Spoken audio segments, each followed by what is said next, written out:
Cowboy Nation, we in the building, man. We got a special guest right here for Cowboys Convos. We got Amp Sports in the building, man. You understand? Hey, you already know we got HTM on my left. But, man, we in a crisis right now, y'all. We looking, it's looking bad so far after this game with Chicago, man. A lot of people didn't see this coming. We didn't expect this outcome. We felt like we was a better team than we put out on the field on Sunday. But, hey, what they say, this a humbling league, man. So, hey, let's see what y'all want to talk about, what y'all opening thoughts is about the performance your Dallas Cowboys had yesterday. Amp, I'm gonna start with you since you the guest on the panel, man. Man, I'm disappointed because I don't think I saw enough effort from our players. And y'all, we was kind of talking about this a little bit backstage before we got rolling, but Henny, you said it, bro. Players at the end of the day just got to play. Like, yes, I know scheme is important. I know personnel is important, but players have to play. They have responsibilities that they got to take care of. And I know we kind of like Saturday when we did our show, we were talking about bringing in, potential trade candidates from other teams who have on the brink of 0-3 or whatnot.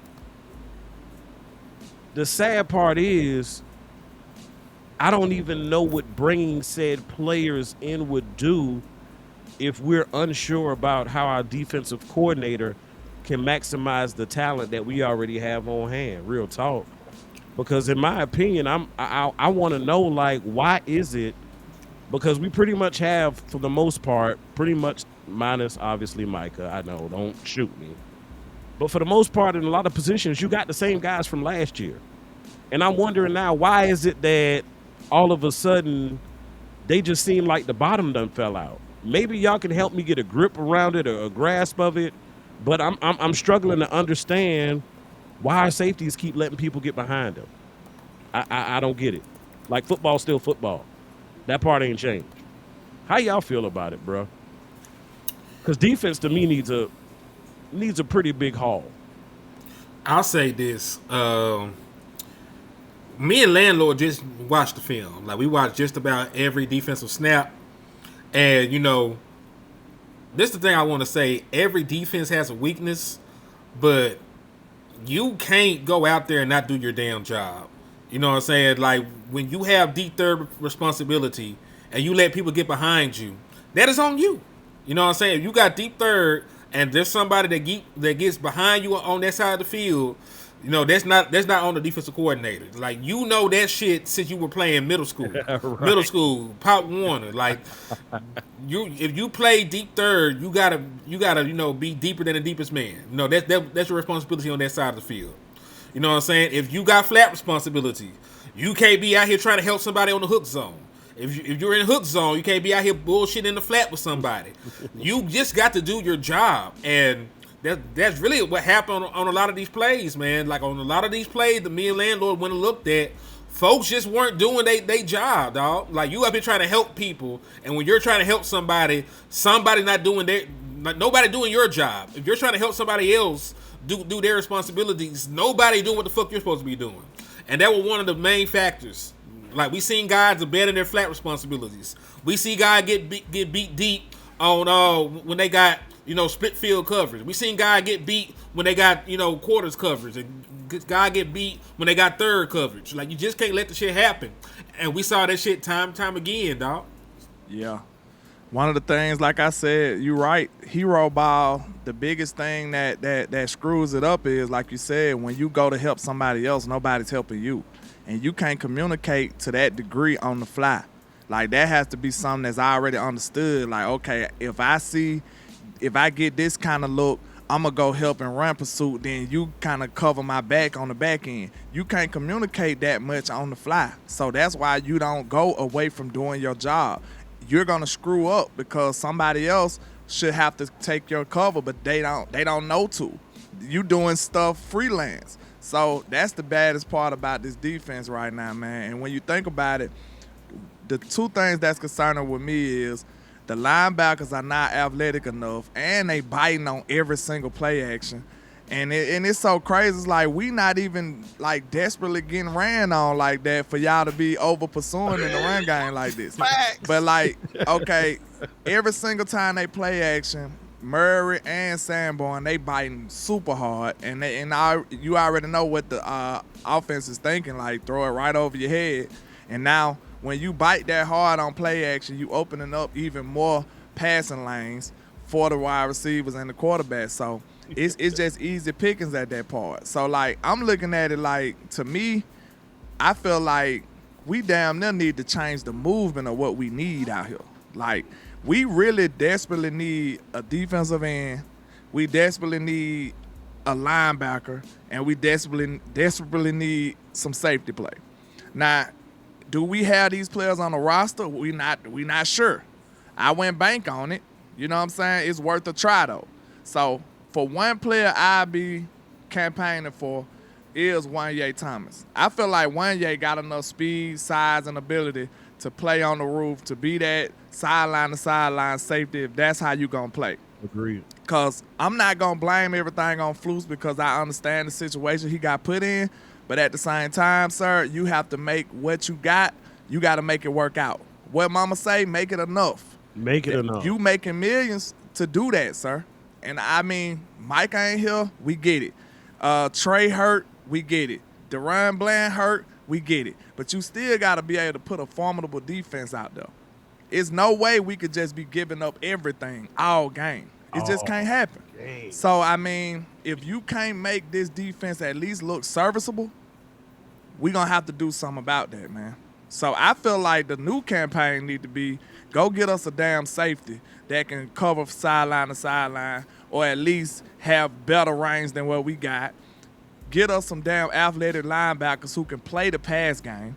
Because believe it or not, they okay in the run pursuit, but they just bad in passing, in the passing game to me. So we need some linebackers who can play in the passing game if you're going to ask them to do that. So, and on top of that, we definitely need some more pressure. There's no way around that. We're not getting home. So the defense is what's more critical than anybody. Screw running back at this point, because Williams was running the hell out of the ball.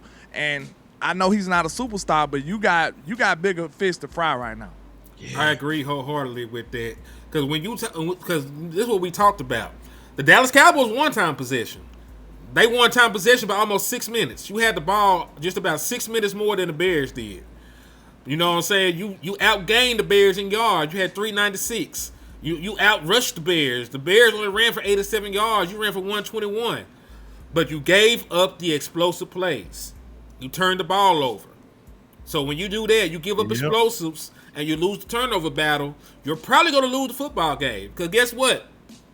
If I hold on to the ball for 5 minutes, but I let you score in 5 seconds, does it really matter that I had the ball 4 minutes and 95 and 4 minutes and 55 seconds more than you did?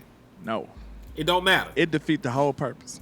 Exactly. So you give up explosives, you can't. And listen, that's really the concerning point about this.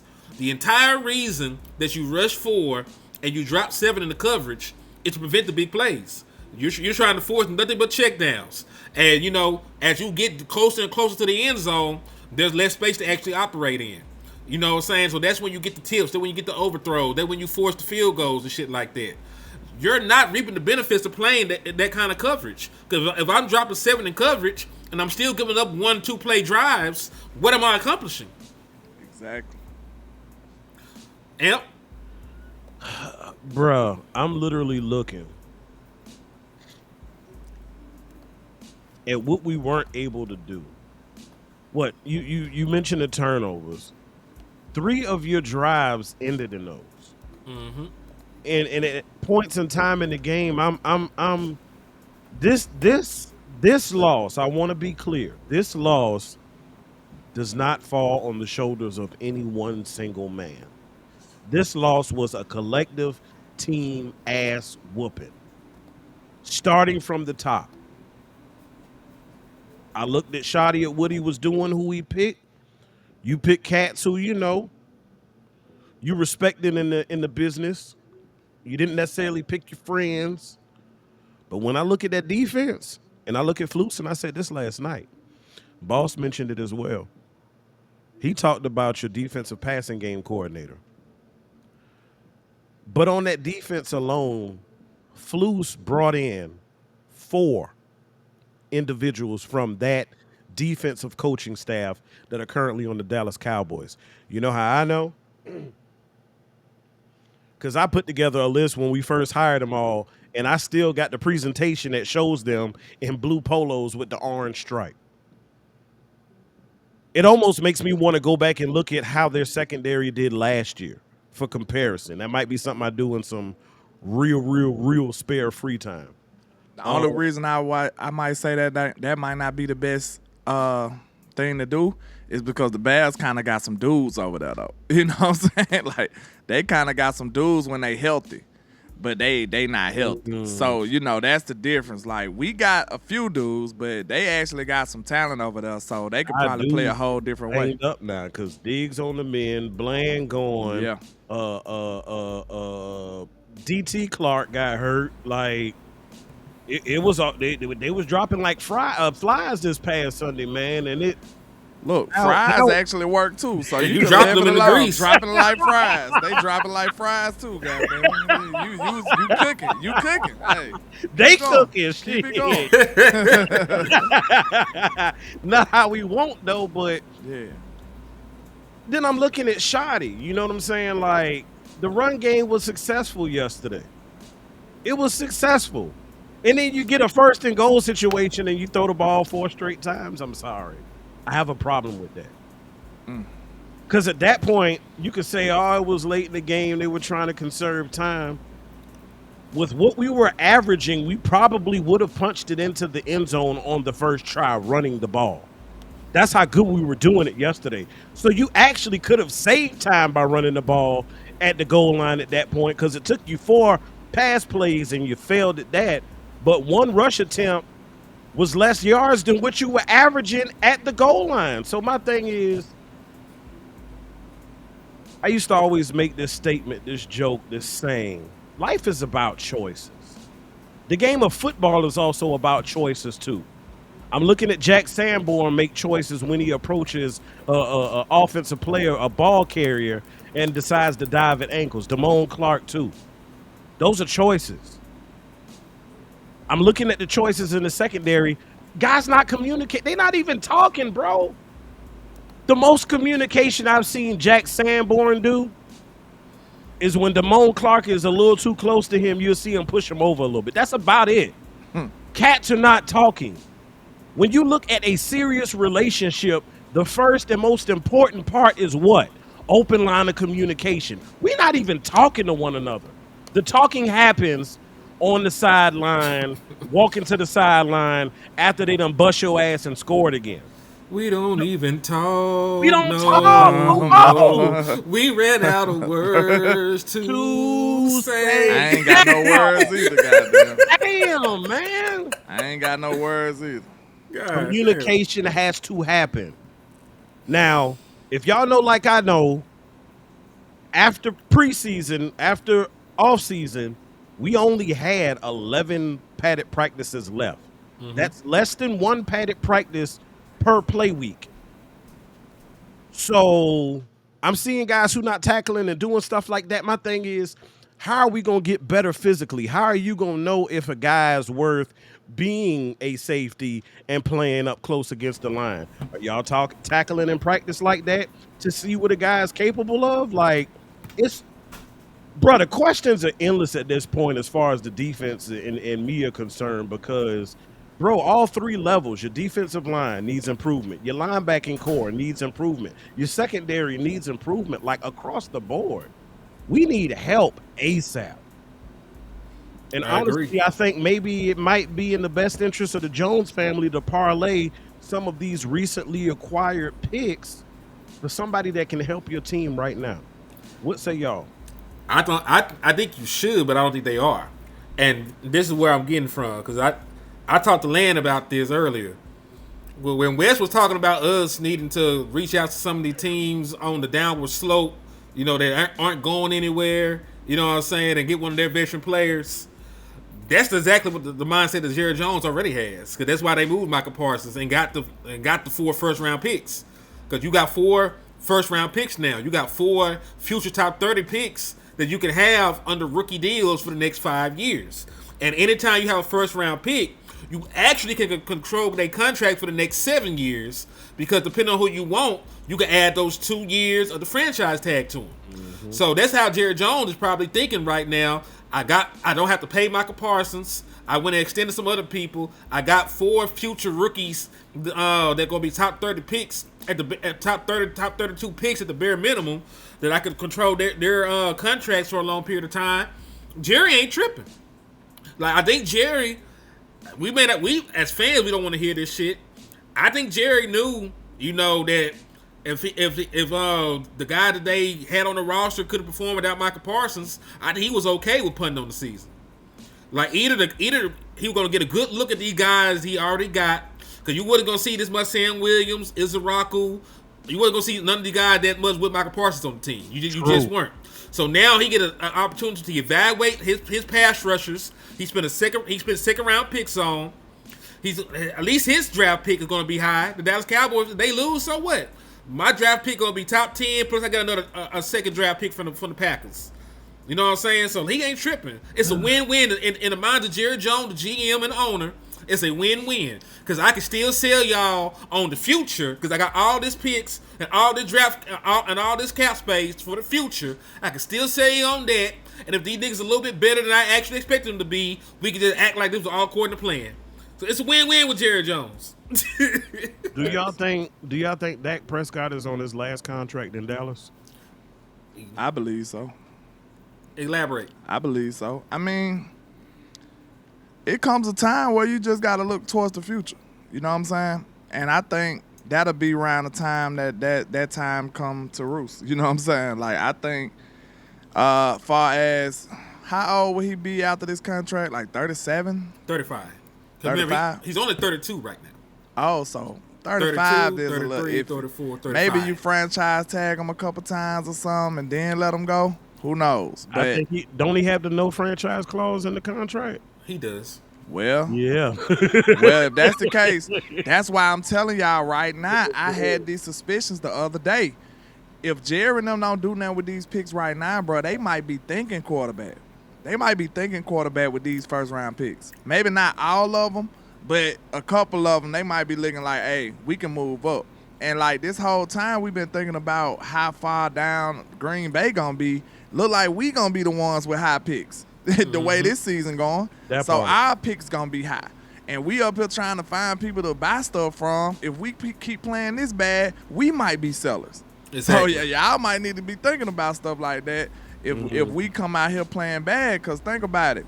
To me, I told him this really heartbreaking, and I know other people got different opinions. But last year, if we would have crashed out last year and just let the season go, we would have probably been able to get Aston Genty and some old folk. Like, we would have been so lit. We would have tried. We probably would have drafted Aston Genty and then mess around and still trade for George Pickens. Man, you would have been going crazy. Ain't it crazy that we was all looking at Luther Burden? Mm-hmm. And Luther Burden want to cut up on us. He scores his first NFL touchdown. I just took him not in fantasy, but I took one of his prop bets like week 1, and he did nothing. Play the Cowboys, you have a career. They weren't even putting him on the field. They weren't really even using him like that. That's why Zacchaeus been getting all that run. Everybody want to pop out on the Cowboys, bro. I told y'all, this is everybody's Super Bowl. Like, if you want to shine, if you want to get your followers up, they don't even be remembering some of these players, but they'll remember them if they had a good game on the Cowboys. Yep. Like, you get a name off of that. You stamp. So yeah, it's crazy. You get stamped after playing the Cowboys, bro, and everybody having career years on us. So that's why I seen this early. I know some people probably felt like it was premature, but I was calling for Fluke's job after week 2. I was already saying, get this man up out of here. Because guess what? It ain't going to do nothing but get worse. It ain't going to do nothing but get worse if you keep showing this vanilla coverage. And I understand that the players ain't executing the scheme right, but guess what? It still goes back to the coach. If they're not executing it right, what do? Find something that they will execute right? Or you bench their ass. Or bench them. That's foul too. But one of the two. But you're right. You can't have them on the field. You can't have them on the field just being incorrect all game. That just can't happen. Being You incorrect just sounds so funny. You just incorrect all Okay. across the board. Only got thing you an did was put your incorrect name. defense. We Only got you an did was put your incorrect name on the paper for the test. That's the only points you got. You got an eye, nigga, for incorrect. That's the trash down. We can't do that, bro. Like, real talk, we got to be better than that, man. Ain't no way you can keep rolling that type of defense out on the field. Yeah. So I'm gonna go ahead and I'm gonna leave y'all right here because I gotta go grab the fam. But we mentioned a word a few minutes ago, man, and that was stamped. And for those who listening, look, you can't spell stamp without amp, you know. Selfish Indeed. plug, you know. But I want to see these coaches stamp the best player available. The best player available on the squad is the one that should get the shine. I'm ready for us to put all of this politics to the side. Whoever we played is the one. If we paying you, we playing you. I'm sick of all that. Put the best individual who is ready that week on the field, period. And if what we have available is not enough for us to be able to stop a nosebleed, we got to look elsewhere. We have the resources available and the picks, as you just heard Henny talk about. Guess what else we got? We still got a surplus of money that's sitting in the bank right now that we can spend for this year.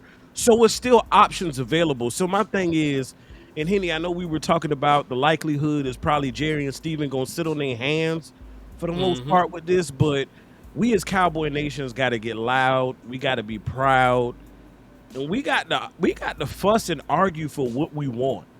This is one of them relationships where when you talk normally and level and healthy and all that, it just kind of goes here and comes out there.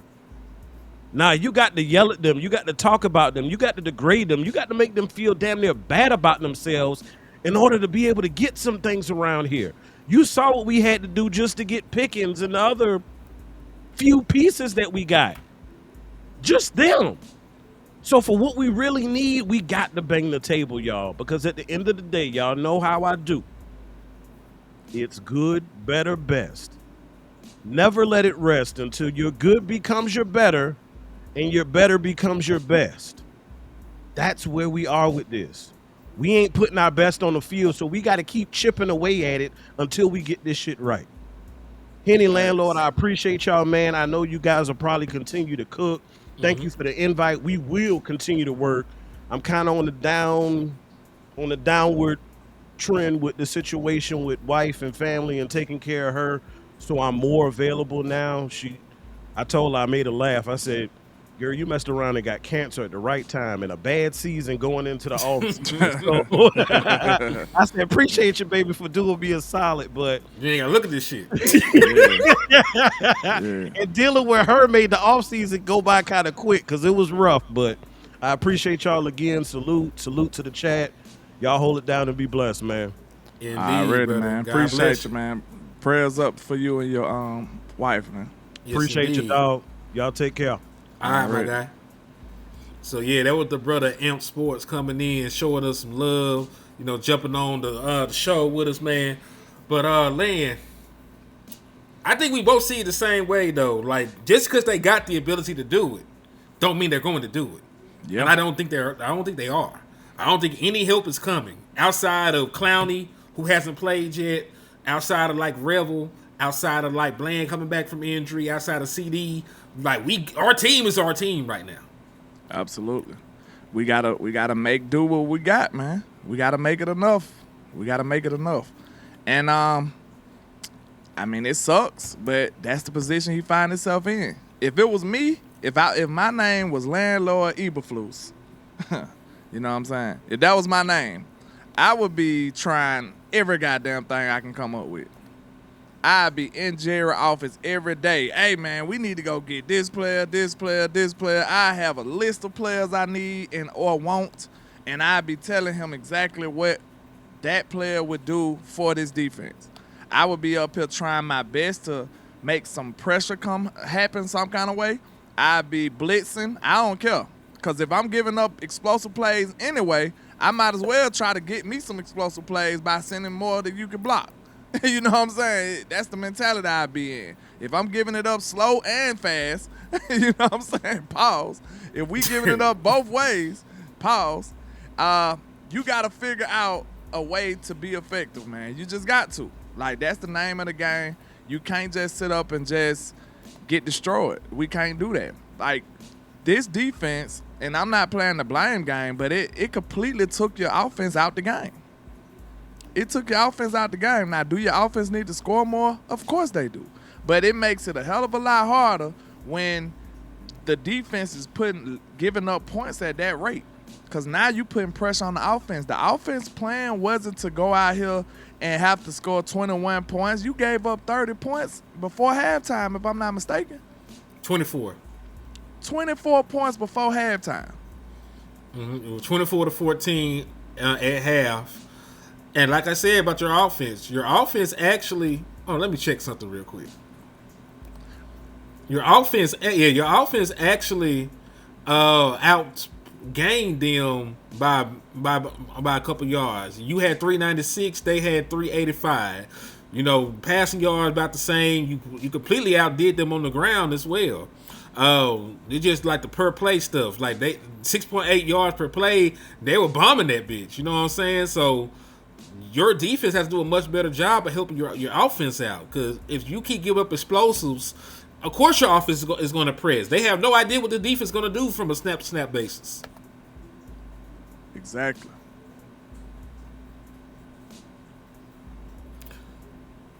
So, yeah, dog. Dallas Cowboys, and this is also a horrible thing. If you take a look at this, they went 8 of 14 on third down. They were perfect on fourth down. So to put into perspective, there were 15 different times where you could have got them off the field, and they converted 9 of them bitches. Yeah, it's bad business when you can't get them off, can't get out the field. They were converting long third downs. It's a lot going on, man. It's a lot going on.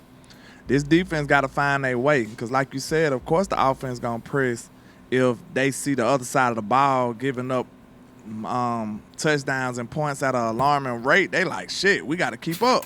That's just how that's your natural reaction. Like, damn.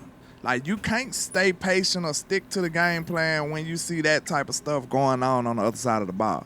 Now, like I said, the only reason I give the offense a little leeway is because you lost your best weapon mid-game. Well, at the beginning of the game. Like, CD did one play, didn't he? He did like 1 or 2 plays. Did he do a whole series? He might have didn't even do a whole series. Like, he ran the ball very, very early on either our first or second possession of the game and went out. So you don't plan for stuff like that. You don't. And then now you got to put George Pickens in that role, and now we pretty much back to being that team that we was last year when all they got to do is double, bracket, and stop George Pickens. You see what I'm saying? And now you go back to the same hierarchy that we had that was ineffective. Jalen Tolbert being your number 2 wide receiver, Turpin being your number 3 wide receiver, or whatever, however you want to rank them, and then Jake Ferguson being a good tight end for you. But the one thing I see, and you know this ain't gonna be too popular, but you know Jake Ferguson had a lot of good plays, but man, it would have helped if he was able to get a little yak on them on some of them damn plays. Like, he caught every pass, but he couldn't make no moves after that. So like, man, you want to at least see him break a couple tackles, you know what I'm saying? Like, how many yards did he get with like 13, 14 catches? I know he had like 12 or 13 catches. Now, I haven't looked at the stats, so it might just feel like this. I'm going to just be honest, but it seemed like he wasn't making a lot of yak after those catches at all. 82 yards. Out of 13 catches? 6.3 average. Yeah, so, I mean, you're not going to beat nobody like that. Let's just say that. You're not going to beat nobody if you getting 13 catches for 82 yards. that means you're not really threatening. You might be able to move the chains, but what I told you, defenses wouldn't mind you methodically moving down the field because they banking on the point that you're going to probably get a holding call. It's going to be some kind of penalty, or you might mess up and have an incompletion. If you just got to methodically move down the field, the likelihood of you screwing something up, it's just high at that point. So defenses wouldn't mind that. They don't want to give up the explosive plays, which our defense do. Also, this is totally unrelated, but Najee Harris ruptured his Achilles and he's out for the season. Damn. Unfortunate for the young man. Well, he was at Pittsburgh. Nah, he left Pittsburgh. Chargers. Right? Yeah. They still got Hampton over there, though. Yep. So that's fucked up. But, when you talk about running backs you could have traded for. He had a day, didn't he? Hampton had a day, too. I don't know. I think he had a day yesterday. Did he? Yeah, I think they said he had a day, like 100 yards. Let's go look. Because, listen, this is our show, so we can look at what the fuck we want to look at. If you got a problem with that, you can take your ass to ESPN. But, let's see. Warrior Hampton. He only has 142 for the season. Look, he did all right. He had 19 carries for 70 yards and a touchdown. Oh, I thought they were showing his one game stats. That must have been for the whole year. Well, for the 3 games. Yeah, so 42 carries, 142 yards, and a touchdown. I don't think Ashton Genty is doing too great either. Let's see what my nigga Ashton did. I ain't gonna lie, though. I see it in him, though. He look different. It's just like the Raiders. It's just the Raiders probably. Like, bro, that dude look like he got it. Yeah, he got 47 carries for 144 and a touchdown. So neither one of them is lighting it up. But look at Williams' numbers. Like, that's what Jerry and them gonna be saying. Like, look at our back, though. Yeah, Williams going crazy. Disregard that you spent a 12th overall pick on a guard so that you can have that kind of offensive line. You know what I'm saying? Like, and I'm not even just gonna give all the credit to the offensive line because he is breaking tackles, he is running through contact, he is moving the pocket and shit when they try to tackle him. But I don't think it's hard to compare running backs. They're not running the same kind of schemes. They're not running behind the same kind of offensive lines. That's why people to this day still say that Barry was better than Emmett. Yeah, he is. Real talk, as a running back talent. Mm-hmm. Like, you can't say that. Imagine Barry with our line. I know that's not a popular take. You know what I'm saying? Emmett was the GOAT because of what he actually did. I'm not going to take that away from him. Mm-hmm. But if we talking about potential, Barry probably would have went absolutely insane with a line like ours. Like, Barry was still going insane without a line. That lets you know, it could have been scary if he would have had a line like that. But, Emmett is the GOAT, though, because he actually did it. That's one thing you can't take away from him. Yeah, and I think that's the difference because talent and potential is one thing, and then production is another. You know what I'm saying? Just because somebody is more productive than somebody doesn't necessarily mean that they were better. But at the same token, potential that is unreached, does it really count? Yeah, it don't. If you never reach it, because potential is one thing, like you said. Like, it's a lot of players that had a lot of potential across these sports, and they never reach them. So, hey, potential is only as good as what results you get from it. For real. Yeah. Like right now, Wemby got the potential to be the greatest player ever, and I stand on that. If you watch basketball, he got everything it takes to be the GOAT. But will he do it, though? We got to see. You know what I'm saying? Like, will it actually manifest into him doing it? So if he don't get at least halfway of that, like if he don't get a good percentage of that potential, it ain't gonna even matter. Yeah, so listen, we were just talking about Jake Ferguson and how you want a little bit more from him, and he ain't getting no yak. But because he got the volume that he does, he had the most targets of any tight end with 32. He had the most catches of any tight end with 27. He had the second most yards because he got all those targets. Yards after contact, he's 6. Contested catch rate, 4 of them at first. So he is going to have to step up in a big way if CeeDee Lamb going to miss 2 to 4 games. He gonna miss at least 2. Like for a fuck show. You ain't gonna see CeeDee Lamb this game. You probably ain't gonna see CeeDee Lamb on the road against the Jets. You know what I'm saying? So Jake Ferguson and George Pickens got their work cut out for them. But my question is this: they're giving him all these targets, not really getting a lot of yardage. What do you think it will look like if George Pickens got 32 targets? It'll be a lot more than that. I tell you, they do play different positions, but George will be going crazy. So this is a good test for Schottenheimer right now. I'm looking at him like, bro, listen, I told you, he's still under evaluation for me. I rock with Schotty, but it's just certain things that I need my head coach to be capable of, especially in Dallas. The job in Dallas is different. You have to do certain things. So now when I say that, I'm looking at Shotty like, okay, can you coach this team without CeeDee Lamb? Could you coach us up to go get a win without your best wide receiver? Can you do that? Can you make this team competitive when you losing a couple of your DBs and all of that? Can your play calling be centered around George Pickens and not allow him to be taken out? You say he can run slot stuff. You probably didn't want to do that because that wasn't the game plan. See, can you get George Pickens on the move and involve him? He can break a game. He can, but you got to utilize him right.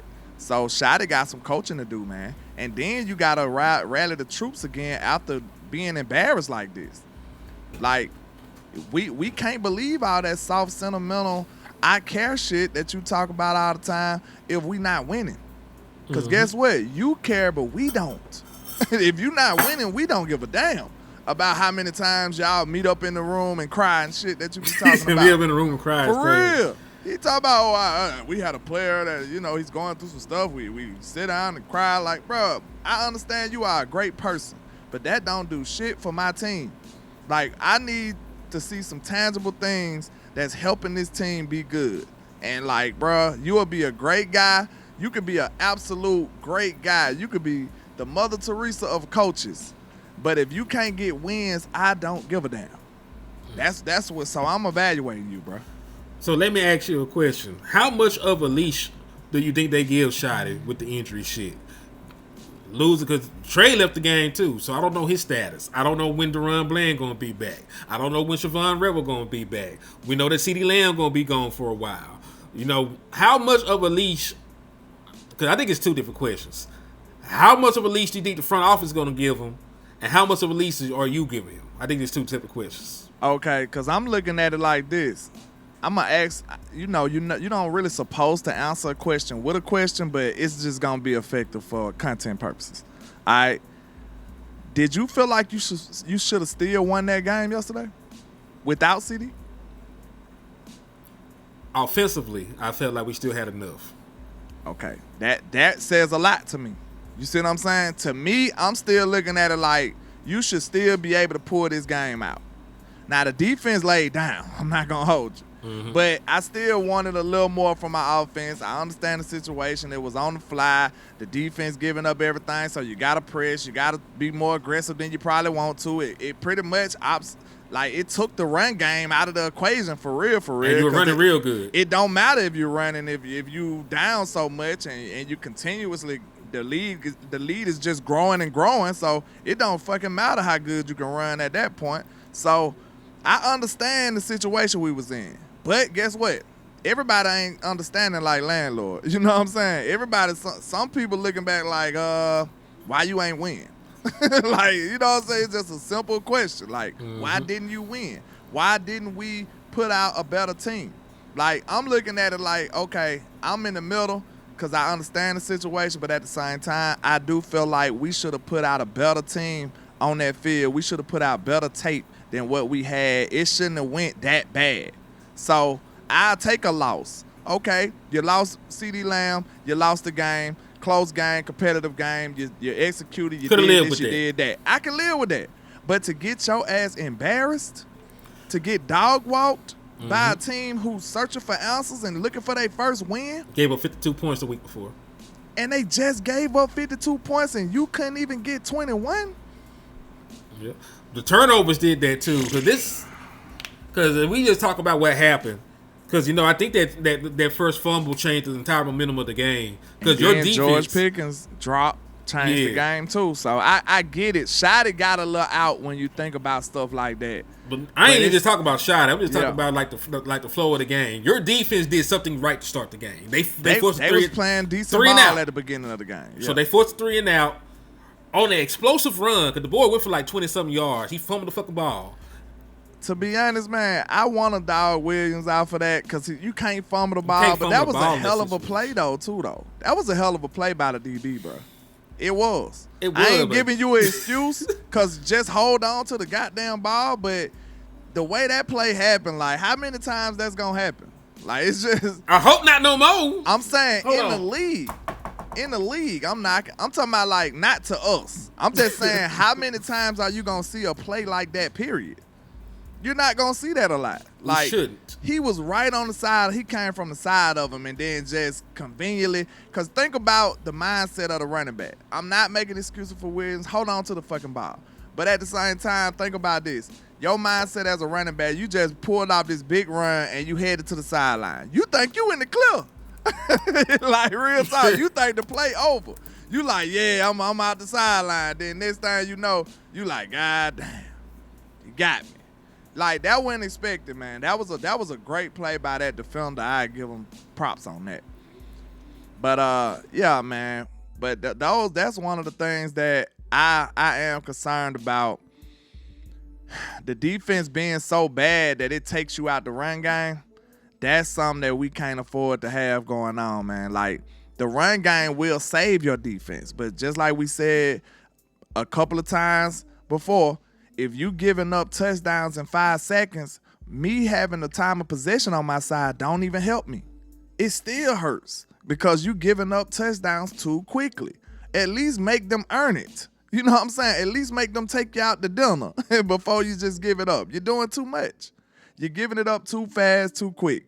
So if we was able to at least make them methodically drive, that would have helped the whole situation. Because guess what? They scoring 2 touchdowns in the time that it usually take a team to make 1. So now instead of being down 7, you down 14. Like, damn, you giving them up too quick. Like, you messing up the whole game plan. You messing up the whole flow of the game. And it's just unfortunate. Like, turnovers will happen. You know, I understand that. Good teams find a way to rebound off of turnovers. Like, go look at other teams. They throw interceptions. They might not give up a touchdown. They might not do it. You know what I'm saying? They might still get a stop some kind of way. Just because you turn the ball over don't mean it's an automatic 7 unless it's a pick 6. That's the only time that you could say that. Or a scoop and score. Like, turnovers don't necessarily mean that you gotta give up points. Like, let's be real about that. Even if it's on your own side of the field, it don't matter. It's still a way. You still got plenty of plays to be able to make them kick a field you could goal. get a turnover. Exactly. You got a chance to script or get an interception. And my bar is so goddamn low for this defense, bro. It's always been. I feel like my bar for my defense, in real talk, and this is coming from a pure wide receiver offensive dude. So this lets you know how I look at defense. My bar for defense is, could you at least make them kick field goals sometimes? Yeah. Like, I'm willing to do whatever I got to do on the offensive side. If I got to put up 30, hey, I feel like we should be able to put up 30. But just make them kick field goals a few of the times, right? Like, don't just give up touchdown after touchdown. Explosive play after explosive play. Now you lead. Now I'm not in the game no more. Once you make my game plan shift, the game is pretty much lost. The game is pretty much lost. Once I gotta change my whole entire game plan that I done spent all week building, which game plan you think gonna be more effective? The one I took all week to build, or the one I gotta come up with on the fly to adjust? The one I spent all damn week tinkering with, because I watched film, I made preparations, I made audibles, you know, I got different calls set already. If I gotta throw all that out the window, a couple series in, it's gonna be a long ass day. So you know, guess what? This real quick. Go ahead. Guess what? The reason I'm so hard on the defense is because guess what? Your offense ain't gonna score every play. They not gonna score every drive. No offense does. Unless the ones that we playing. Like, you see what I'm saying? That's why it hurts so bad because we know that offenses don't even supposed to be this effective. So now when we play an offense and they this successful, you forcing us to be that successful, and it ain't even a real actual thing that happens. Like, this is fantasy. Like, nobody's supposed to be that hot. Nobody's supposed to cook like that. But that just happens when you play the Dallas Cowboys. Yeah, I think we took it for granted that we scored 40 against the Giants. Yeah. The Chiefs didn't score 40 against the Giants. They scored 22. On field goals, and it wasn't even an impressive game like that. It was not pretty. Patrick Mahomes threw 1 touchdown. Yeah. So, I mean, look at what we had to do to get a win last week. Like, you look at this type of stuff like, bro, you're not going to be able to do it every week. You're not. Like, Shotty, I understand. But, like, it's too much to ask if you got to pull out a 30, 40-point game every week. That's not realistic. That's why we look at the defense with the side eye, because guess what? If we can't score 30, 40 points a week, you shouldn't be giving up 30, 40 points a fucking week. Facts. But think about it, bro. That's a mic drop, bro. That's back-to-back. That just made me mad as hell when I thought about that. Man. If it's not realistic for any offense in the league to get to score 30, 40 every week, how is it realistic for you to give it up every week? Like, what the fuck is we doing here? Yeah, that shit is crazy. Hold on. Brian Schottenheimer asked, I don't know if it started or if it's finna end. Okay, he finna do a damn press conference. All right. Fuck that shit. We gonna watch this shit. I mean, this is very impromptu, but you know, we finna look at this shit because you got some shit to answer. To do. Hell yeah. And you know, I like Shotty, but shit, just because I like a nigga don't Shotty, mean bro, shit. but you know, as a person, but he's still up for evaluation as a coach. As everybody should be. Nigga, Yeah. that Prescott is in year 10. I'm still evaluating this nigga as a quarterback. Hell yeah. Every year. You gotta re-up your shit every year, nigga.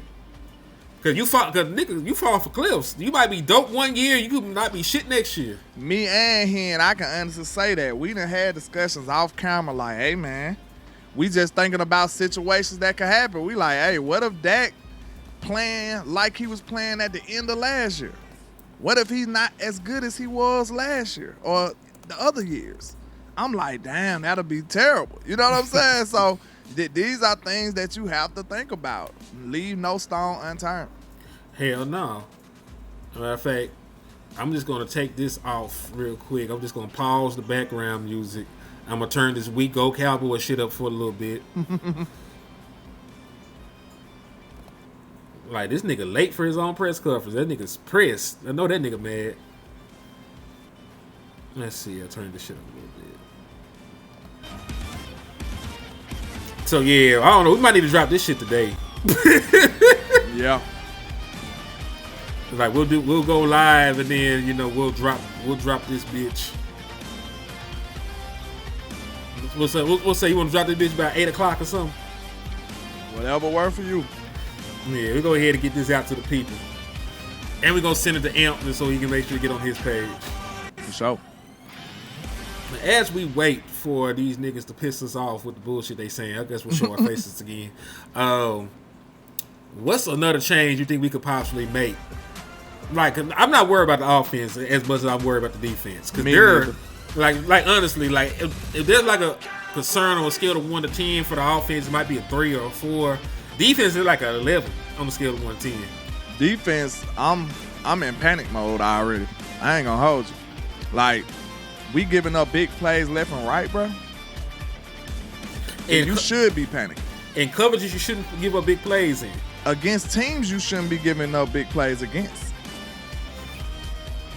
Like, you should not be able to just bomb on cover 3 like that. You should not be able to bomb on cover 4 like that. You should not be able to bomb on. Listen, these are the least aggressive coverages you could possibly play. Facts. 20-yard completion here and there, maybe if somebody get out their zone, sure. It should not be a 65-yard completion at any point during the game. This is not fucking college. It just ain't college. Those are college plays. You give up 60, 50 yards on a play.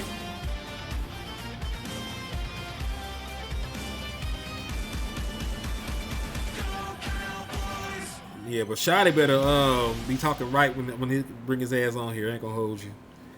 Yeah, they always take about 15, 20 minutes, though. He got to hide the bodies before he come up there.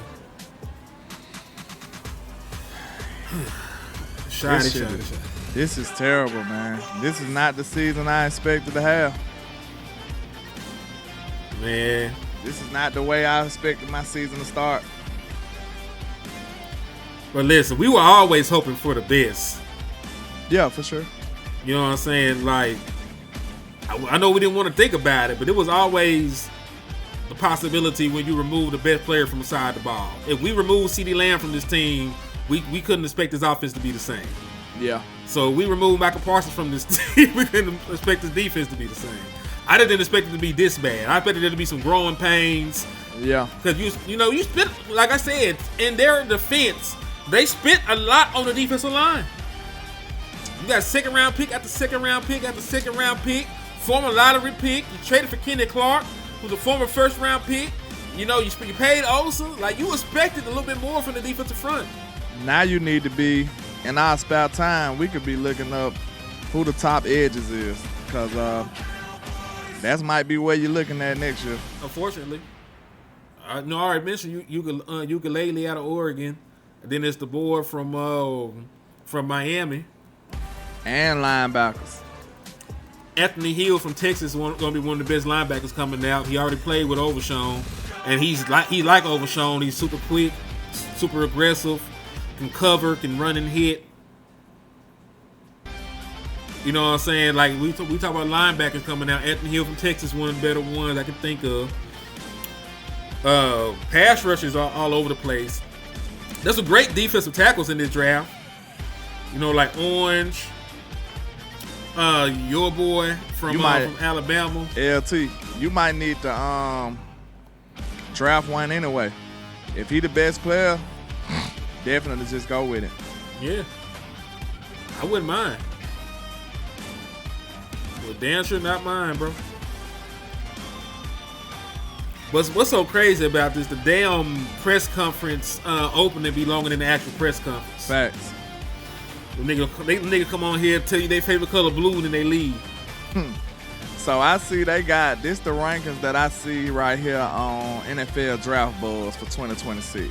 Draft Buzz, NFL Draft Buzz. This my shit right there. I love it. I'm doing some research on these guys ASAP. Clemson got some lit edges because both of them on here. You got TJ Parker. Mm-hmm. He's ranked number 1 according to Draft Buzz. And he's 6'3", 265, runs a 4.6. And he look like he's a beast. They got him ranked number 1. Then number 2, they got ranked Keldrick Falk from the filthy University of Auburn. But he's 288, 6'6". Good Lord. And big ass boy. And he runs a 4.7. That's a damn good package to have, ain't it, bro? Mm-hmm. Damn, you running a 4.7 at 6'6", 288. damn near 300 pounds. This nigga damn near a defensive tackle. He might be able to play. Monster, bro. He might be. I gotta watch him. He probably a goddamn monster. I ain't gonna lie. At that size. Then you got Peter Woods. He the other defensive edge from Clemson. This motherfucker is 315. Peter Woods is 3. Now Peter Woods is actually a 3-tech. Okay. So they got edge/D lineman. So they probably move him around. They got to. So he's 315, 6'3". What they got 4.7. Where they got Ruben Bain listed? He's the next guy. Ruben Bain Jr. out of Miami. 275, 6'3", running a 4.72. Yeah, now Ruben Bain is a nigga I've seen a lot of recently. I did not know LT Overton was that tall. What is he, like 6'7"? He's the 5th guy. He's 6'5". Okay. 6'5", 283, running a 4.8. And he a top 14 prospect overall. Yeah, they got him ranked number 5 on here. Yeah, he the 5th edge and he's the 14 overall player. 15 overall player is wide receiver Jordan Tyson. So if you don't keep George Pickens, Jordan Tyson is somebody to look into. And then the guy you was talking about, Ukulele out of Oregon.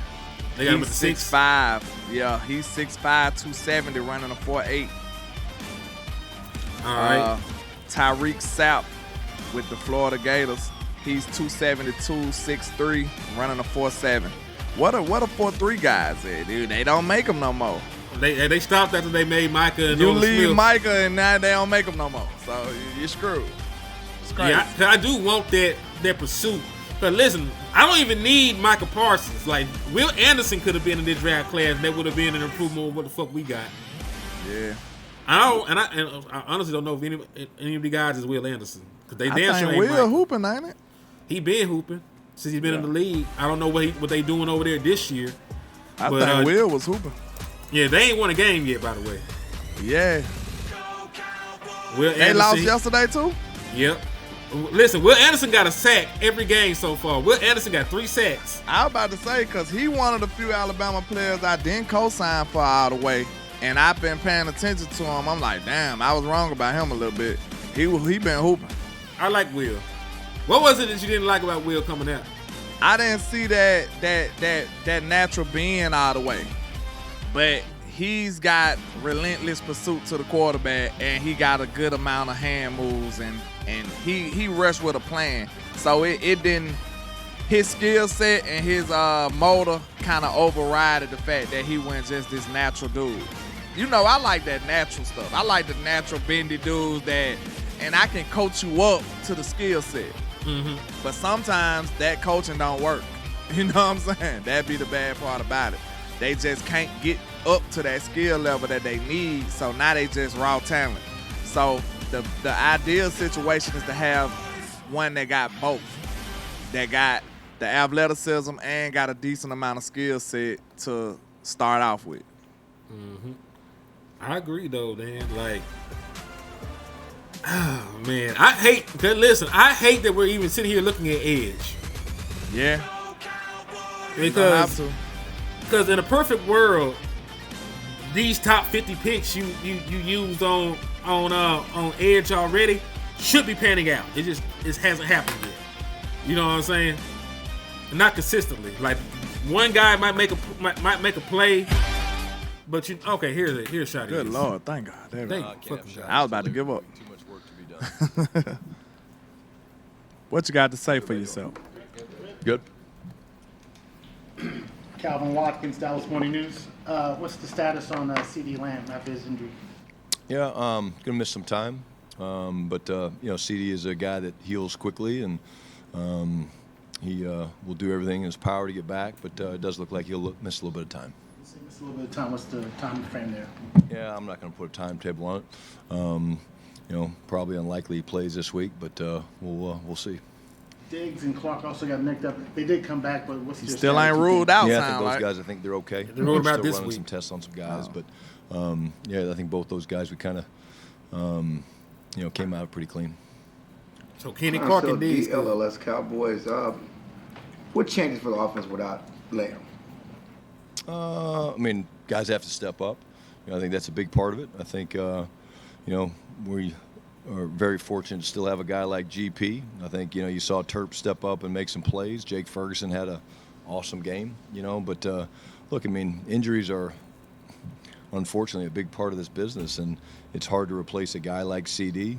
But, guys got to step up and do that. And, it gives us a week to do it. This is really the second week in a row we've had to adjust kind of on the fly on game day. The week before it was Terp. When Terp went out, you got to move some of your personnels and stuff around. And had to do that again yesterday with CD. But still got plenty of ammunition to go do what we got to do. I know Lamb has been using running back before. Any second guess on using him as a runner, certainly with Williams going so well? No, absolutely not. You call passes and runs for people and try to get on the ball, and it's unfortunate, but we're going to still, call quarterback runs with Dak at times, and you hate to see it happen, but no second thoughts. Brian Toddock with ESPN. Pickens has been in the quote #1 role before. Is that a benefit that he has the experience knowing the attention that comes with that? Oh, absolutely. Yeah, this is going to be nothing different for GP in that regard. But again, if CD doesn't play, I think he'll miss having his buddy out there with him, and I think that's where CD's leadership and professionalism will show up. You know, he'll certainly be getting ready to play, and if he doesn't, I think his leadership and his captain, his makeup of why he's a captain will be important for, you know, not just GP but the other guys on offense. And you know, CeeDee's tough, man. So you know, we'll see. I wouldn't bet against CeeDee Lamb, but we'll see how he does.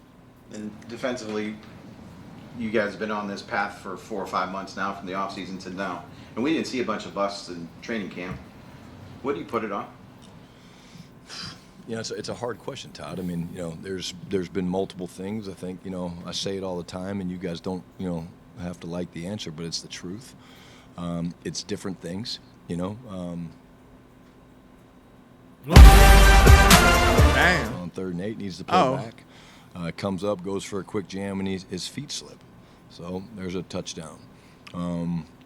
Very next play, they come out when they have the ball, and they, you know, have a good play call, a risky play call. They call the flea flicker, and you know, we got to have a little bit better discipline with our eyes when the two receivers kind of release down inside. Like, you know, that's not who they crack. You know, they don't crack the deep post safety, and Mozzie did a great job of really just, you know, knocking it back, and the backs lobbing it back there, and then Caleb makes, you know, a really good play.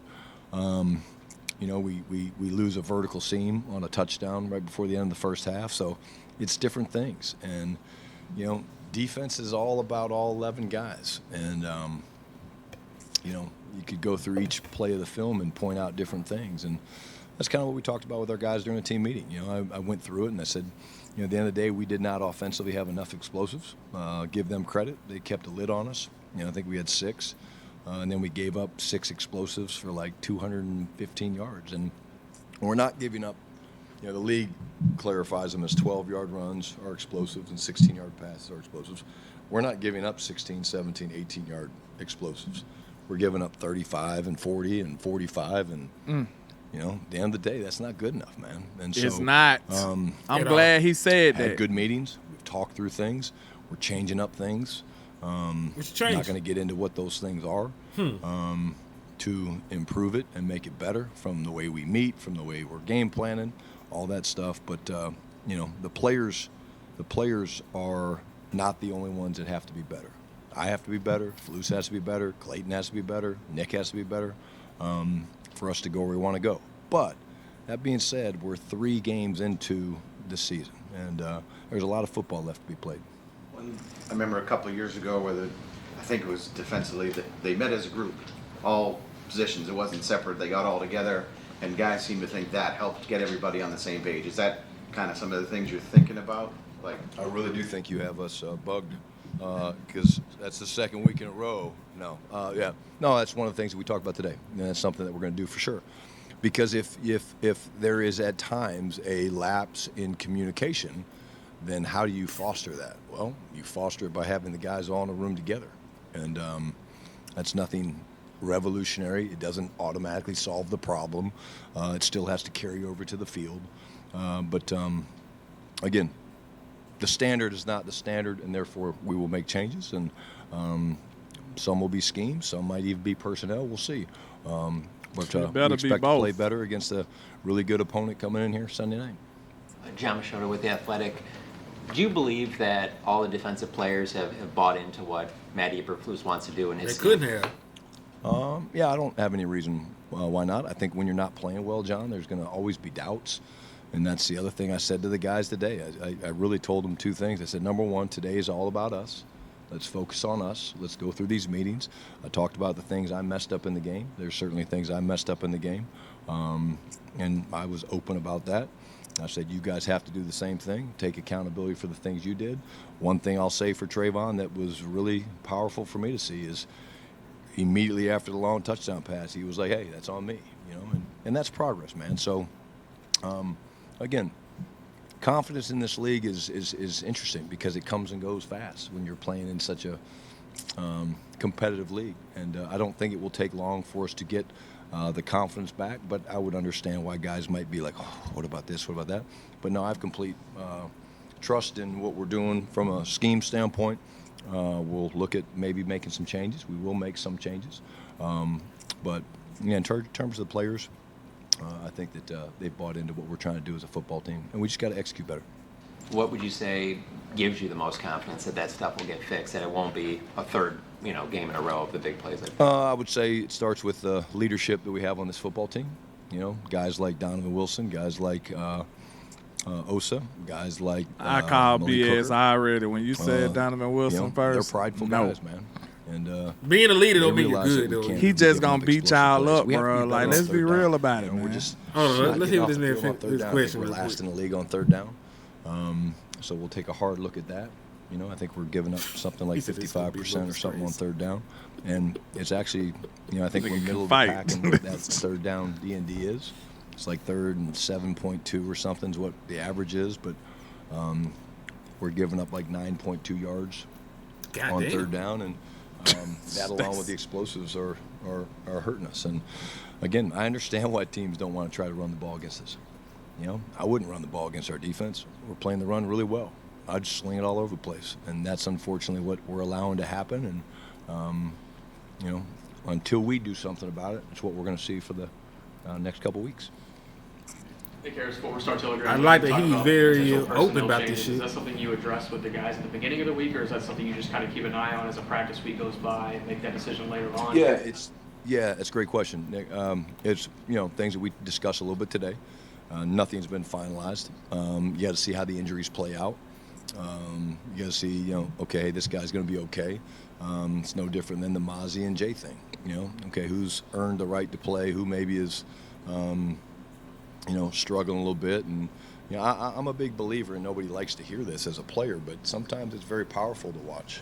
I think sometimes when you sit on the sidelines and you watch it, there's things you can learn and garner. But no, I mean, we haven't finalized any of those decisions. But again, nothing's off the table. And those will be decisions that we probably get more into tonight and tomorrow. And then once we make those decisions, we talk to the guys about it, why. They're going to know based on who's running with the ones and who's up on special teams and who's not. But, again, you never know how things change fast in this league. I mean, all of a sudden you're doing a workout pregame to see, who's going to be your extra player and stuff. And so everybody's got to stay ready. That's the professional part of the NFL football. But yeah, we communicate with everybody. And then with Bland, is there any hope or optimism to get him on the practice Yeah, list? I think he's doing good. I think he's trending to play. Oh, Hey, Coach Patrick. Trending to play Green Bay? Two-part question. Know what he's saying? Same position, though. With CeeDee Lamb I held going out, last obviously, last you time we saw him out there, we Ryan actually played good for passing Ryan defense. You right. First part of the question, can you talk about how he handled those opportunities and how the potential absence of CD can help him as far as be more productive in the offense? Yeah, young player that really liked the talent, liked the size, liked the strength. what are you talking about? Florida or Played probably? good. He made some really good plays for us. They came after us late. We were backed up, fourth down, and I don't know, 5 Yeah, or that 6. Ryan Flournoy. They had a cover 0, and Dak made a great check, made the perfect check, and hit Ryan on an out route, kind of a contested catch, which was great. Those were things that I would have told you probably this time last year. Man, I don't know if Dak throws that ball to him. He might have gone someplace else. But I think it shows you guys that he trusts all of our guys, and I think that's important. And I think that's part of the maturation. I of just Dak. thought about it. He With knows CeeDee that Lamb the out, ball's do gonna get we spread call up our around, buddy? and Hold. they're going to Hold. lean into different people. I would. They did a nice job of that yesterday. Leaning He into played George. better than People are everybody gonna else. do that. That's all You part need of an the extra game. wide receiver. But I do believe like we have other guys that will make people pay if they do that. To that point, I'm going to segue to one of your weapons that you have on reserve Turpin. right now, Jonathan Mingo. He's approaching the eligibility for his practice window. How's he He progressing? won't be able. He won't be able to Crazy. play this week. He's though. doing good. Again, I think he's trending to get back sooner rather than later. And I the think big we part need with him, guys too. like that is you want to make sure mentally they're into it. He'll be 'cause coming back before 4 weeks CD or get whatever back. it becomes, 6 weeks. Yeah, he got to But miss at least his next you work on game your because body you got to so miss hard. 4. You You're going work so hard on IR. getting your body right and whatever your. But he eligible part to of your play body in the is Jets able. game You if work, he's you work, ready. and work. I think Mingo You gonna do help that, out a which is the lot. To priority, believe it is or not, stay in the game mentally. you know I've been And like so Mingo. I think that's what the focus will be with a guy like Jonathan Mingo this week is, hey man, you're close. So let's make sure we're on the finer points of the game plan and all that stuff, and because I think that gives them confidence coming off once they're ready to go play. Skyler Dixon, BAP, you mentioned confidence earlier. Do you think Trayvon has a confidence problem, and how would you assess his first 3 weeks? No, I don't think Trayvon has a confidence problem. I think Trayvon's a very confident guy. I think it's a humbling position, Skyler, to play cornerback in this league. What I'm excited about is the accountability that he took for, hey, look, it happens. You know, you miss a quick jam and guy gets behind you, and when that happens, it's usually not a good thing for the defense. But he took accountability for it. He got banged up a little bit, boom, went out for a few minutes, boom, tested, came right back in, which is great. No, I don't think so. I think, if anything, I don't worry about Trayvon's confidence. I think our communication, you know, from Trayvon across the board needs to be better. But I don't think Trayvon has a confidence issue. Garrett Podell, CBS Sports. Brian, quarterback pressure can cover up for a lot of things on defense. You know, with Micah Parsons coming to town this week, how much do you... Who's coming to town? Micah Parsons. How much do you He plays for Green Bay? What? He plays for Green Bay? He does, yeah. Okay. How much do you reflect on kind of that decision, which both you and Jerry Jones said was unanimous given quarterback pressure and the explosive issues that you mentioned? Yeah, I mean, I think, you know, like I said, the defense it's all tied together. And are we getting enough pressure on the quarterback? No. No. You know, I mean, when you look at it, we can be better. Come out of that game with no sacks is not good enough. Again, there's things that we can do, and there's, you know, from a scheme standpoint, but certainly a coverage's best friend is the pass rush. And again, I think, you know, there's been highs of where we rushed it pretty well, and it's been good. And then there's been times where the pass rush hasn't been there. And so we're looking at that. You know, one of the things we're doing is a little early self-scout, you know, and saying, okay, what do we do well? And the things that we do well, you'll see us probably do more of, and the things that we don't do well, you'll see us do less of. But yeah, like Sanborn in coverage, it's a team game, or being on the field, it takes all or being alive, yeah, coverage, and pass rush. Murray too. Y'all had me to be out the way too. In these first 3 weeks. Murray been playing better than Clark, though. I'll tell you that much. Yeah, if you're gonna have three linebackers out there, somebody got to he's be had out the 2 field. great games. How all 3 our linebackers been Marshawn Nealon playing a very high level. Kenny Clark, I mean, can't tell you, you know, how lucky we are to have him. You know, again, it's not been good enough as a team, and that's what we are. We're a football team, and you know, it's the fleeting life of an NFL coach and player. You know, you're high last week when you find a way to beat the Giants, and then you lose to a good Bears team. I've been saying it all week. They're a good Bears team. They got good weapons, and you know, that's the life we live. Yeah. Joe Hoyt, Dallas Morning News. George Pickens was seen slamming his helmet after the tipped interception. Is that something you talked with him about, or what are thoughts you have on that? I have not. I will. Hey, look, our guys care. I'm about to say, why y'all making that a point in the big game, deal? Of you know, course he frustrated. 31-14, He should we're be driving. cracking that motherfucker. Hold on. I would probably be disappointed if George didn't care that much. Exactly. He does Exactly. care. I don't think I know he does care. But I'll talk to him about it. Just, you know, hey, when that does happen, hey, how do we get you back quick? And but I know where it comes from. It comes from caring, and he knows, you know, he's going to make that play 99 times out of 100. And it'd be more concerned if he walked over and was just chuckling and laughing like, oh, you know, it just it is what it is. Yeah, facts. That's not the way this team's wired, man. Potentially replacing I like the answer. Play. Is it as simple as, hey, George, we need you to now take CeeDee Lamb's kind of reps, or is it just a different adjustment there? No, I think, you know, I mean, George has been a true number one. I think, you know, that's what we've been so blessed to have is 2 number ones, and still do. How long, you know, the CD thing lasts, we'll see. You know, see how he feels tomorrow and things like that. But you know, it won't be too much for George. Tommy Arch, DallasCowboys.com. They grilling him today, ain't it? It's like this has been pretty long. They on his ass. you got some splaining to do next. Last year you win 2 games after the first 3. What did you learn from that stretch maybe that'll help you try and replicate that? You know, Tom, I'll be honest with you, man. I don't really go back. You know, this is a different team. Each game is its own game. We'll draw more on the first 3 games. You know, we'll draw on Philadelphia, and we'll draw on the Giants. And, you know, I really do believe, I mean, I showed the guys the clips, of us starting fast. We defer. And why do we defer? Well, I trust the defense. I do. I trust the defense. And what do? You're a madman. James Houston first goes down and makes a tackle on the 15-yard Yeah, line. but they did come through. They for did him. work this time. They did. This Punt time. the ball. Okay, we get the ball about midfield. We pound the first run for 7 yards. Then Javonte breaks for a explosive run for 25, 30 yards, and he's a little loose with the ball, and the guy comes and makes a hell of a play and pulls it out. But I showed him that. Showed him some of the things that we did good and some of the things we didn't. And then the next thing you know, I show us tying the game up 14-14 with a 2-point conversion. And why did we go for 2? Because we trusted our guys to go and get the 2 points. And that's this league. And our guys need to understand that's what we sign up for every week. And Dogfight. We didn't close out the first half very well. That's what we didn't do.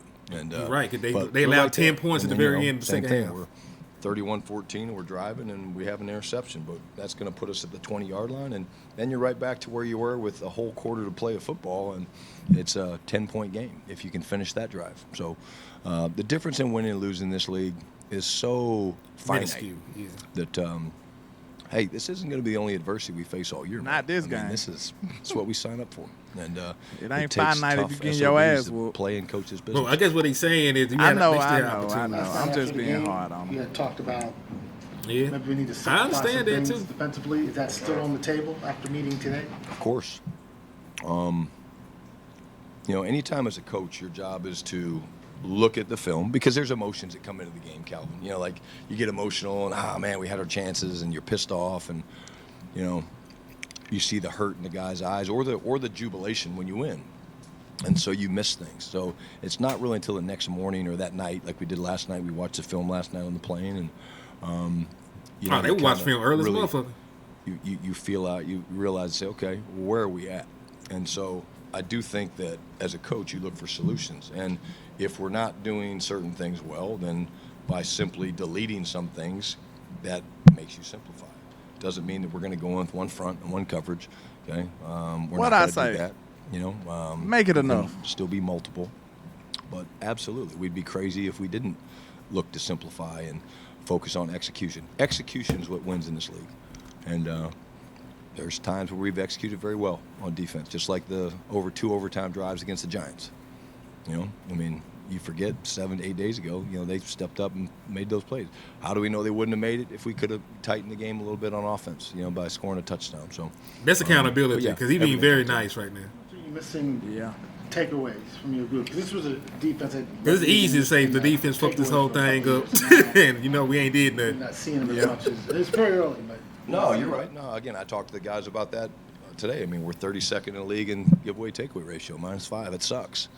We don't even I don't know get if I can say turnovers sucks, no but more. I just did. It really sucks. But they He come said, in I bunches. don't want to say believe suck, that. but I just did. We He got said, guys that punching really at the ball. sucks. Wait a minute. What He's helps funny with as hell. that is when you do disrupt or affect the passer, errant throws happen. So the more, that's why I'm saying it all ties together. Dak's first interception, GP obviously is going to catch that. The 4th down play, he just had a little bit of pressure in his face, couldn't really finish the throw. Javonte talked about that, and then, Joe went in and did some great things, and just needs to know that we still had time and opportunities, and so you can't make that throw to Turk. Probably just check that one down, and but yeah, to be -5. Joe I came in there, promise bitch, just this, slung that hole in the end zone. He we ain't will give a not fuck. win the Oh, season. God. Like, that nigga down there somewhere, man. That boy was throwing fastballs left and right. I'm not going to put too much on Jadeveon. He's obviously a player that I have a tremendous amount of respect for, and I think he's going to impact people a lot of different ways. I think the talent is real, Todd. I think, his knowledge of the game is what's grown probably the most in my time since we've been together. But I think, he's going to affect the line of scrimmage, both run and pass. And but I also think, he's invaluable for some of our young guys, like Donovan Ezaraku and, Mozzie. And, he was the one guy, that I heard yesterday in the locker room, after the game saying, hey, don't blink, boys. We're 3 games into this thing. And Easy shows it's a me man some that's been help. around. He's been around a long time, and he gets it. At the end of the half, can you walk us through what you were thinking with the timeouts? You used the one with a minute 24, and then you waited again, not till 30 seconds. Yeah. Well, basically, I wanted to kind of put the pressure on them to decide what they wanted to do. It looked like to me that, if they were going to run the football, I think the first run went for 7 or 8, so I didn't do anything. And then we had one where we kind of stopped them for a 2 or 3 yard gain, so I called timeout. And, you want to put the onus on them a little bit, and maybe, see if Caleb would make a mistake and see if we could get a chance to get some more time, and then hit the big play, the deep cross coming from left to right, and then of course you call the timeout because you want the ball back. And so it's just gamesmanship about trying to, put the onus on them to make the decision, and they made the plays they had to make. Alrighty. Thank you, guys. Thank you. Man, that felt like a counseling session right there. Boy, what? We had a heart-to-heart. Shout out to Shotty. I like that he very forthcoming with a lot of shit. Yeah, he say exactly what we saying and what we thinking too. So that at least we know he's giving us an honest interpretation of what's going on. Mm-hmm. It ain't like he just blowing smoke. Now some of it I call cap or wee woo or whatever, but he had a reason to feel that way. Like he said, he trusted the defense. I'm like, cap, but they actually did start the game pretty strong. Yeah. And they actually did make some plays at the end of that Giants game, like he said. So just being fair, I can see why he'll say something like that. I disagree, though. There were 4 straight you got to think about it. It was like either 3 or 4 straight drives of them getting stops. They made the plays in overtime. They forced the punt. They got the interception. And then they forced a 3-and-out the first possession of this game. So they were on a decent little streak. And if you went down there and got the points instead of the fumble, it might have built their confidence going into it. Like Chicago might have came out with a different game plan, down 7-0, knowing that the Dallas Cowboys got a chance to double up at the half. They might have called the game differently. But we can only talk about shoulda, woulda, couldas because of how shit actually happened. We didn't get points. We put the defense right back. Matter of fact, what we don't talk about, we only had the ball 2 plays, and the defense was right back out there, motherfucker. Yeah, true. It is like I can understand where he coming from on some of the stuff. Then I like the fact that everything that we've been championing for and complaining about, he was agreeing with it. So it's like he talking about the secondary. He said we can't be giving up the quick points. He said that. He said that it's going to be some changes. Like, everything that we've been concerned about, especially me and you, everything that we had grievances about, he's addressing. So, hey, hopefully we can get it better. He said maybe personnel. Now, I kind of disagree about the scheme shit, but, we'll see.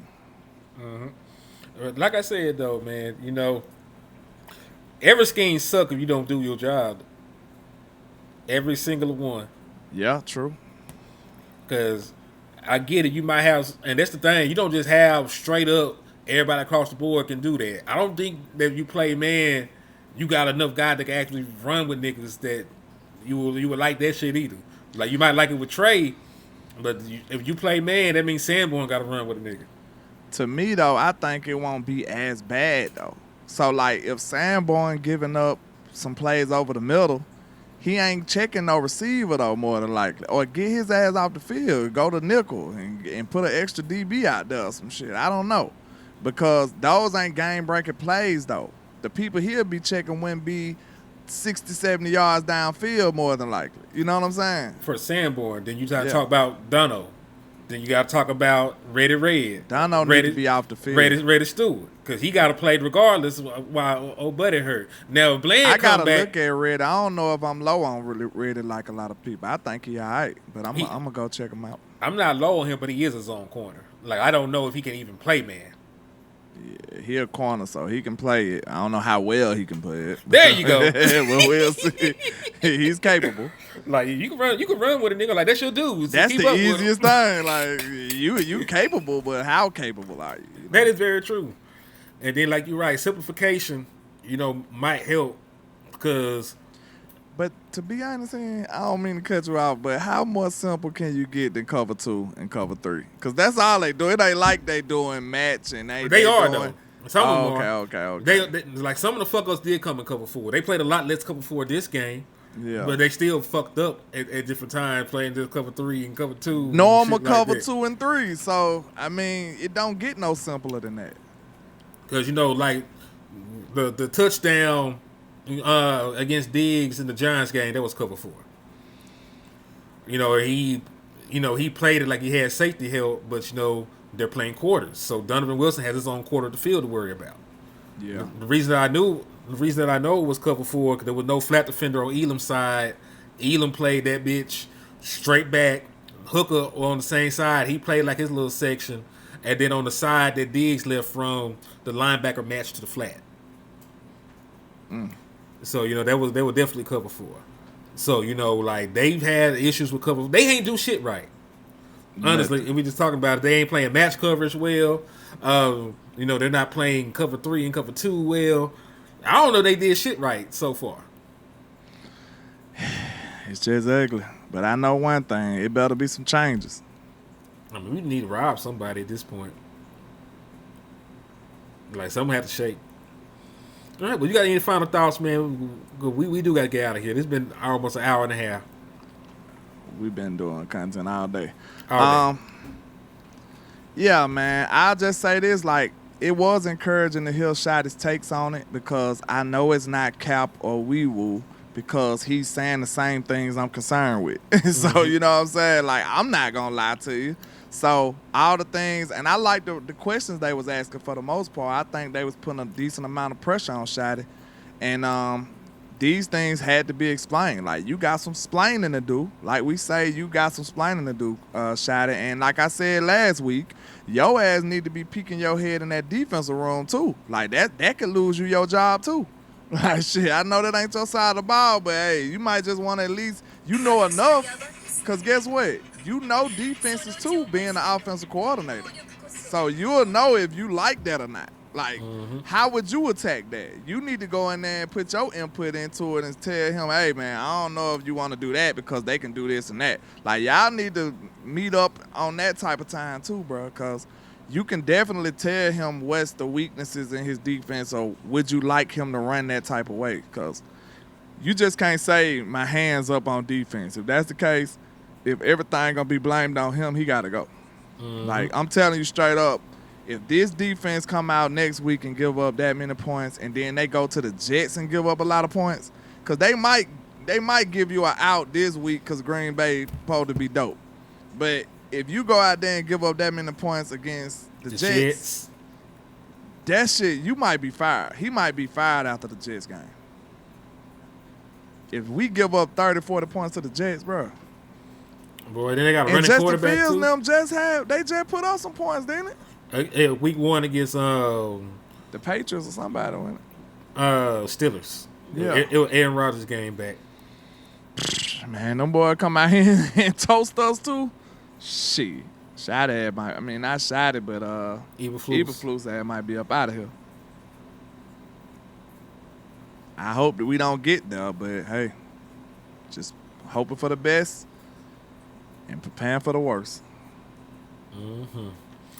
All right, dog. Well, hey, this was some good content. Fuck these niggas until they do something good. Facts. It's your boy Henny The Moore reporting live from the liquor store.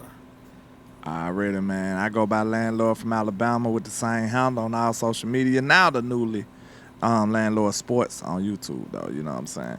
But y'all make sure y'all tap in for the win and holler at him. Yes, indeed. And in the words of West Coast Cowboy, man, never look down because the style is up. Peace. Peace.